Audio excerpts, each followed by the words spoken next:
I hadn't really thought about talking about this work, but so this is work that I made between 2000 and 2009.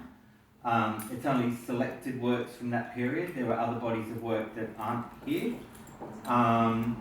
When I moved to Newcastle, we didn't have any recycling.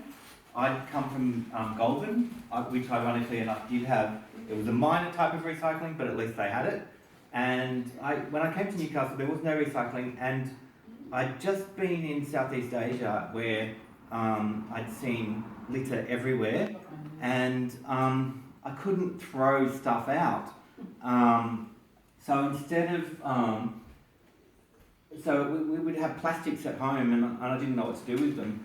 So I decided, at the time I was painting in acrylic, using acrylic paint, and I made the connection with acrylic being a type of plastic, and I thought, well, we've already got this plastic here, so I just started to make artworks using objects that were already there.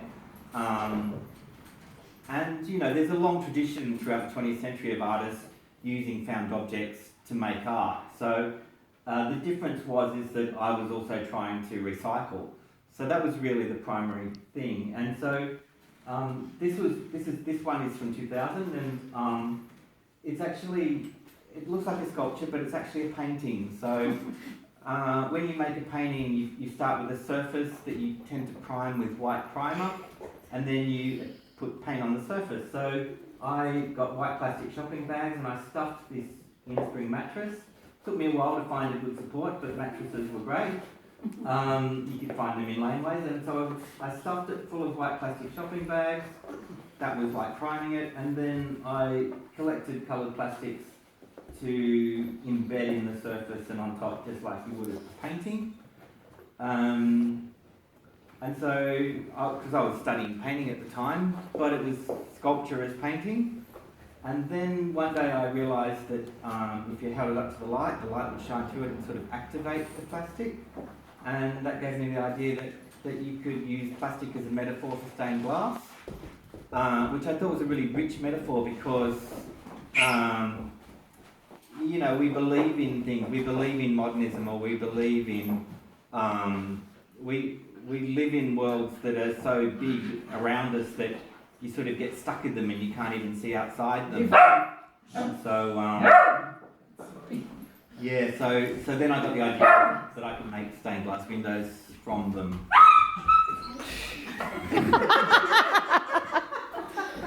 No animals were harmed in this video.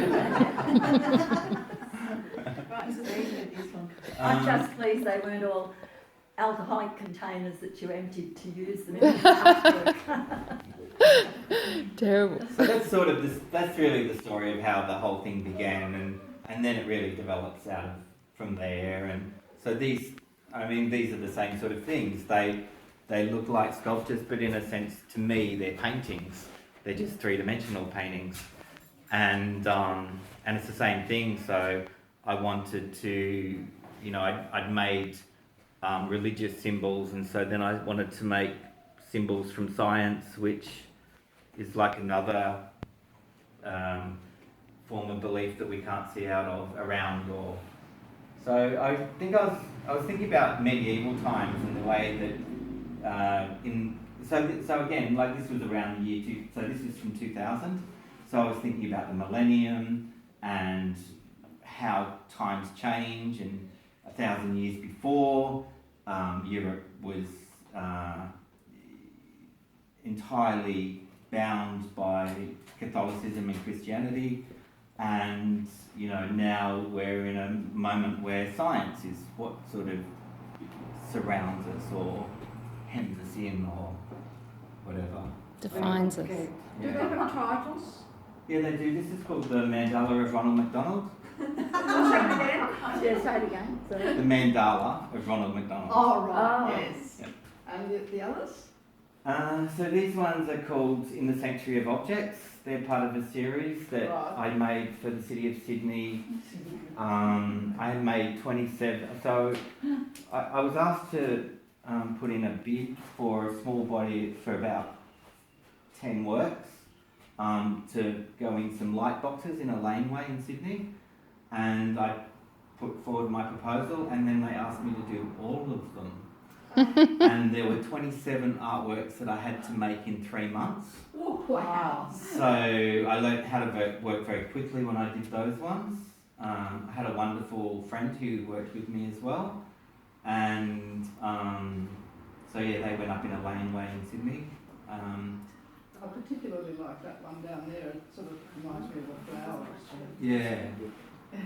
And then this work really is, so the dioramas are from a exhibition I did for my PhD, where I created a whole museum, and these works are a part of, like, sort of a spin-off from that as well. So my work sort of bounces between religion and science and around, and I guess I'm thinking about now how those things come together. So what are you working on now? In my head, I'm working on some work. I don't really like talking about work that I'm doing now, because I think it's better to make the work and then show it. I don't really like to spoil the surprise. Well, what have you been working on since 2009 till 2017? Sorry. What have you been working on between 2009 and 17? So then I did, in about 2011, I started collecting op shop landscape paintings. So the sort of paintings that were more or less mass produced in the 1970s and 80s. You can't really pick one artist from another. They all have they're stylistically very much the same. They use fan brushes to make leaves. Yeah, I know that. They use palette knives to make the trunks of the trees. They usually have a mountain in the background. Yes. And they have a lake, and they have a tree here and a tree here, and there's maybe sometimes a path. So what I started to do was to collect those and to pretend that I was buying land. So so it was a landscape, but I was buying that land, and then I would paint into them machinery. So like not tractors so much, but yeah, like more earth moving equipment and mining equipment and and houses and shops and shopping centres, and because I wanted to indicate that I'm a developer and I can do whatever I want to this land, and I can turn that river into a road, and I guess I wanted to make them. I made lots of little jokes in that work to myself about rules and regulations, and so I'd like put no standing signs in them and. And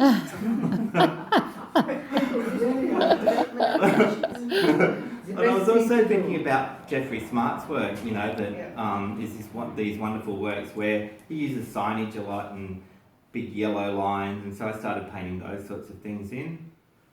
And then I've done other works where I have actually sort of pulled these ideas together, and I did a series of work for the 25 years of What Space Gallery is a gallery in town, and on their 25th anniversary they invited me to make some work, and so that work was a bit of a combination of these works with so then I went back to using drawers, but also the coloured plastics and the lights, and yeah.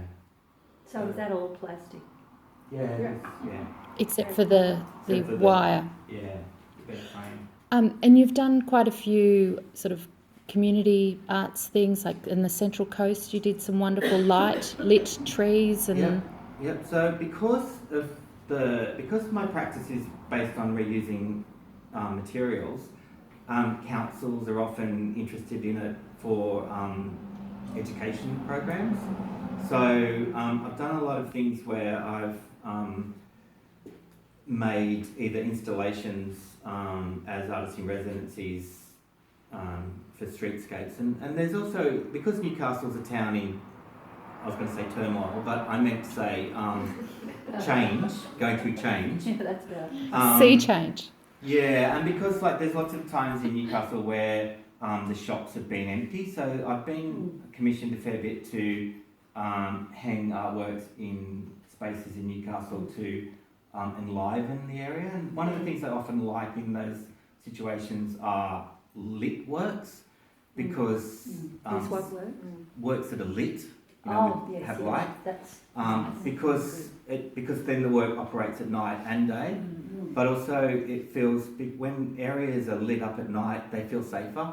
Yeah. So, and rather than an abandoned shop that's empty and dark, lots if you put a light in, lit artwork in there, it jazzes up the street. Yeah. It makes it feel safer. And, So was that part of the Renew Newcastle program? well, it wasn't actually, because when I was working a lot for live sites, All right. and for Newcastle Now, they took over from live sites. And that was all about urban renewal. Yeah. But I've also done a lot of, so I've also got a body of work that these they're tree lanterns basically.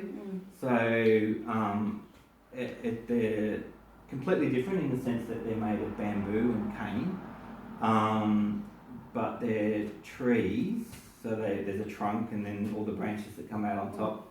And I light them up, and they're often used for events, community events, and They're gorgeous, though. yeah. So Yeah.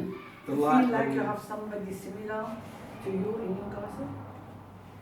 I No, don't really know. No. I wouldn't have I said mean, so. ideally, you don't want that. Yeah. No, you don't, but you feel like more understandable, just only if somebody else or... I mean, there are a lot of artists that these days work using recyclable materials. Yeah. Yeah. And there are reasons, there are reasons, for me it's about this stuff already exists, why not use it? But it's also cheap, and art materials are expensive. And I guess for me too, I thought art materials often pollute. Like, or to produce art materials, they come through a process that, like oil paints don't just get made in a lovely little, craft shop. They get made in huge factories. And very expensive. and so I wanted to find another way of making art that wasn't contributing to. It's nice to be different. Yeah, so that's my story. Great. Thank you, Ken. Thanks.